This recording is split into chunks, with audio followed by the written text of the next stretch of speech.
Mukhang ini-enjoy na ni Julia Barreto ang pagiging host ng Itbulaga.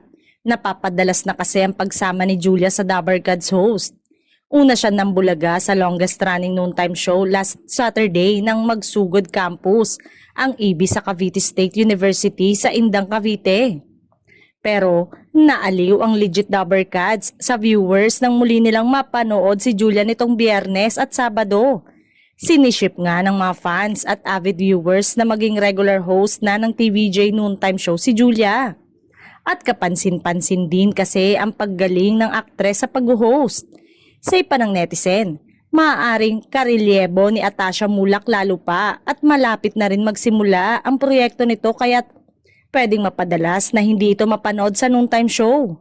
Yes, hindi na nga madalas napapanood sa show si Atasha Mulak kaya lumalabas na alternate sina Julia at Miss Universe 2022 Arboni Gabriel sa pagiging co-host ng Itbulaga.